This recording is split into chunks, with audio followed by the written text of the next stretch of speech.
नीतीश कुमार का गृह जिला है, इसका मतलब ये नहीं है कि यहाँ शराब नहीं बिक रहा है। यहाँ रोजगार कैसे हो ये मुद्दा है, पलायन बंद कैसे हो ये मुद्दा है, बाढ़ की समस्या कैसे खत्म हो ये मुद्दा है। लालू यादव के परिवार के बच्चे आपस में लड़ रहे हैं या दोस्ती कर रहे हैं, उससे हम लोग को कोई लेना देना नहीं। यहाँ पर विकास निश्चित तौर पर ज्यादा हुआ है। सड़क बिजली की स्थिति दूसरे जिलों के मुकाबले नालंदा में बेहतर है, लेकिन शिक्षा, रोजगार और भ्रष्टाचार ये जो बिहार की मूल समस्या है, शिक्षा की स्थिति नालंदा में भी उतनी ही बुरी है जितनी दूसरे जिलों में है। यहाँ पर लोगों के लिए बेरोजगारी, पलायन इतना ही बड़ा मुद्दा है जितना मधुबनी, सुपौल में है, और भ्रष्टाचार भी नालंदा में उतना ही है जितना दूसरे जिलों में है। तो नीतीश कुमार का गृह जिला है, इसका मतलब ये नहीं है कि यहाँ शराब नहीं बिक रहा है। इसका मतलब ये नहीं है कि यहाँ पुलिस में, थाना में, पंचायत में लोग घूस नहीं ले रहे हैं।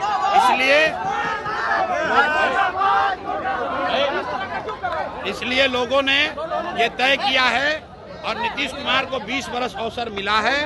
उनसे जो बन पड़ा वो किए। अब जो नीतीश कुमार हैं वो शारीरिक मानसिक तौर पर थके हुए नीतीश कुमार हैं। अब नालंदा की जनता को दिख रहा है कि अगर इसके आगे की तरक्की चाहिए तो आपको जन सुराज चाहिए, नई व्यवस्था चाहिए, वो व्यवस्था चाहिए जिसमें सड़क बिजली से आगे लोगों के बच्चों के पढ़ाई और रोजगार की गारंटी हो। इसलिए लोगों को जन सुराज चाहिए।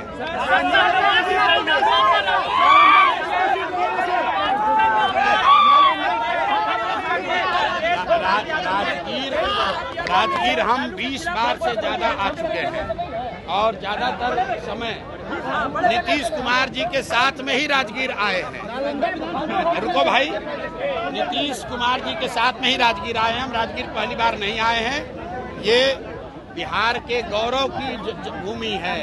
बिहार का जब सबसे गौरवशाली इतिहास था तब नालंदा की बात होती थी। तो जन सुराज का सपना है कि बिहार को फिर से ज्ञान की भूमि बनाई जाए और उस ज्ञान की भूमि बनाने की परिकल्पना में नालंदा की भूमिका सबसे बड़ी है। इसलिए यहाँ आकर लोगों से आह्वान किया है कि अब सड़क, बिजली, पानी से ऊपर उठकर बच्चों के पढ़ाई और रोजगार के लिए आप वोट कीजिए, नई व्यवस्था बनाइए और किसी भी हालत में लालटेन को वापस जलने मत दीजिए।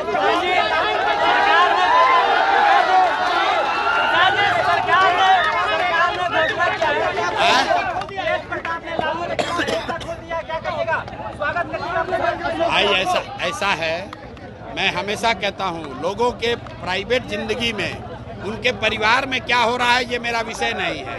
लालू जी के परिवार के सदस्यों में एक मत्ता हो या झगड़ा हो, उससे हम लोग को कोई मतलब नहीं है। बिहार के बच्चों के लिए पढ़ाई कैसे हो ये मुद्दा है, यहाँ रोजगार कैसे हो ये मुद्दा है, पलायन बंद कैसे हो ये मुद्दा है, बाढ़ की समस्या कैसे खत्म हो ये मुद्दा है। लालू यादव के परिवार के बच्चे आपस में लड़ रहे हैं या दोस्ती कर रहे हैं, उससे हम लोग को कोई लेना देना नहीं। प्रधान जी, सरकार ने घोषणा किया है कि वकीलों को हर महीने 5,000 रुपया देगी। तेजस्वी यादव कलम फेंक रहे थे तो ये दिखाता है कि इनका चरित्र क्या है। मैं हमेशा कहता हूँ कि शेर बूढ़ा भी हो जाएगा तो वो घास नहीं खाएगा, मांस ही खाएगा। तो ये राजद का जो कैरेक्टर है, ये कट्टा वाला पार्टी है। ये अपहरण, रंगदारी, गुंडागर्दी वाली पार्टी है। हम लोग बिहार के बच्चे, युवा पेपर को, कलम को हम लोग सरस्वती मानते हैं, उसकी पूजा करते हैं। ये आदमी खड़ा होकर माँ सरस्वती का स्वरूप कलम को फेंक रहा है हवा में। इस बार जनता इनको सबक सिखाएगी। इसीलिए 9वां फेल है और आगे कभी 10वां बन नहीं पाएंगे।